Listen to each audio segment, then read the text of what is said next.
You will never amount to anything. We shall see, brother.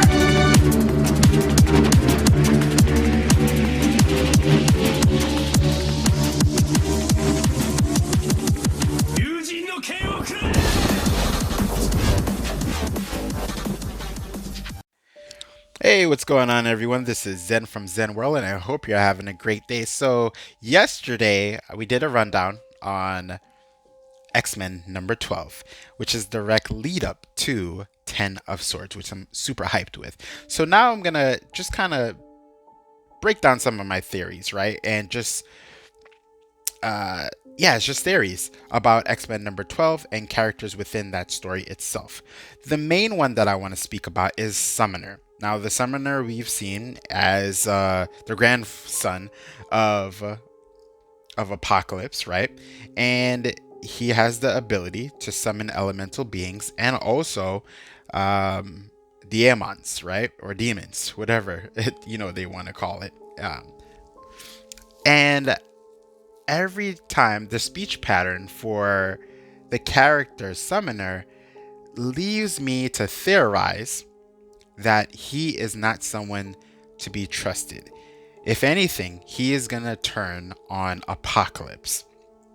Now, if we go back to X-Men number 12, one of the first things that he's doing with Rockslide is kind of going through patterns of vulnerability, right? Not patterns, but dissecting vulnerabilities within each of the characters, right? He says that I'm teaching them a game, right? But I think that this is his way of figuring out weaknesses within each character. The reason why I'm saying this a little bit further is because when he sits down with Apocalypse, and Apocalypse asks him what happened to Rocco and everyone there, the mutants there. And again, this is in the past, right? The far, far, far past, right? Centuries ago.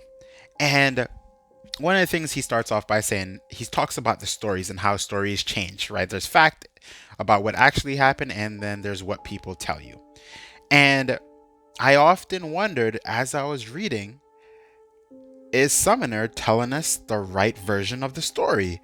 Is what he's telling us in the panels of X-Men number 12 the correct version of the story of what happened to Arakko and what happened to the mutants of Arakko? I often wonder that. And then, even though it seems like it makes total sense, it leaves me in disbelief in the last couple of panels when he says, I can feel it, grandfather. This is the beginning of a new age. As he's, looking at Apocalypse. And then he says, when you see me again, I will greet you in a manner befitting not just a hero of Krakoa, but as the father and true heir of Arakko. I wonder if he's saying that to Apocalypse, or is he saying that to himself? That I will come back to you as the hero of Krakoa and the true heir of Arakko. Now, I know, it's a little bit far-fetched between the 3 points that I said, right? But I don't trust Summoner at all. I don't trust him. I don't know what it is. I'm looking at this character, and I'm even looking at the last panel, right, of X-Men number 12, where it's a beautiful art, right, where we see Apocalypse watching as Banshee and Summoner and what is it, Untouchable? I think it's Untouchable. He's so unfamiliar to me. Untouchable descend to the external gate, and the look he gives, it just looks like he's a little bit unsure too. Like Apocalypse is a little bit unsure about what's going on, but maybe it's just I'm looking too much into the picture, the panel, and the wordings. But that's just a theory I have, that I don't trust Summoner. It's not really a true theory. It's just it's just a gut feeling. I could be totally wrong, and I'm happy to be wrong as the events of Ten of Swords lays out. But I'm I don't trust him. The other portion that I wanted to talk about is the killer of Genesis, who that might be. Now, I'm gonna be super honest with you all. I don't have that many theories on the who took her down, right? But one of the things I'm thinking about in terms of who she might be is a couple of characters, right? Not see, it's weird saying it now because I don't. It's not that I think that the classified person who took down Genesis is those characters, but I'm still thinking about these characters. For example, there are so many pockets of people that we've started to see and then we don't see them anymore. For example, Moira. Where is Moira? And if you're not too sure about who Moira is, she is probably the biggest catalyst for Powers of 10 and House of X leading into the Dawn of X, right? She is a mutant who has the ability of reincarnation. I actually think classifying it as reincarnation is a little bit underwhelming, right? Because her ability to reincarnate into her childlike self also brings back anyone who was with her at that present time to that her birth moment, right?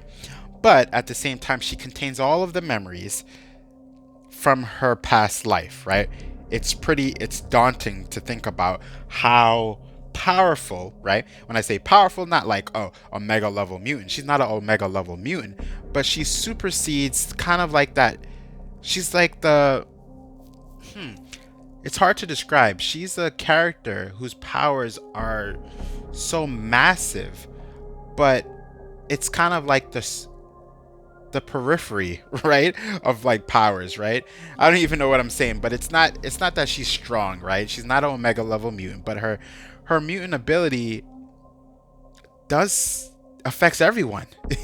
that's what I mean, right? And it's a little bit baffling.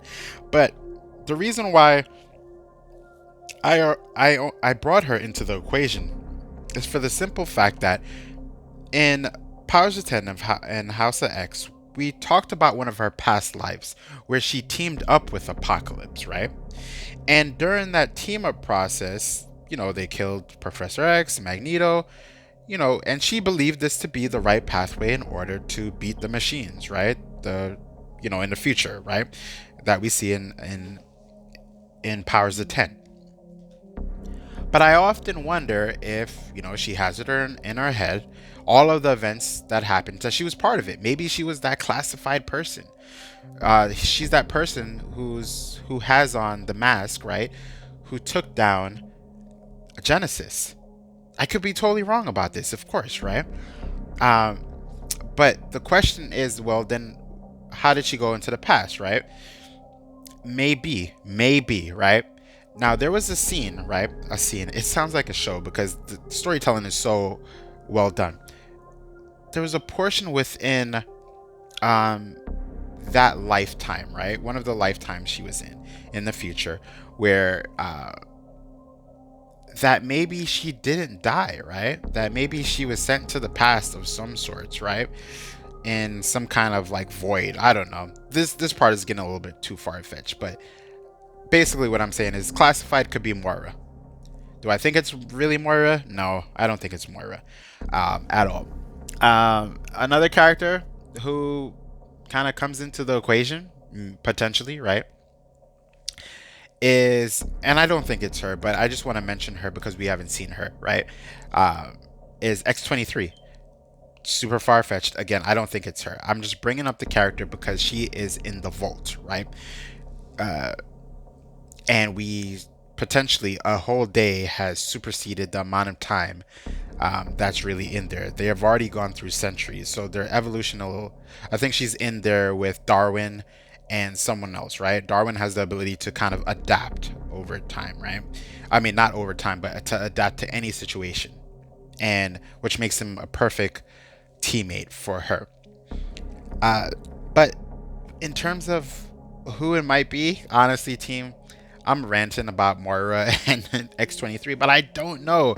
And that's what I'm looking at, all characters, right? from the stories that I've read, and I can't pinpoint one character that seems to be the one who is that classified version of her. Who is it? I don't know. And it's a little bit, it's a little bit baffling, right? When I'm trying to think about who it could be, and hints that I've seen in these books, and I haven't seen them. I can't put together, except, we just haven't seen her, and that's it.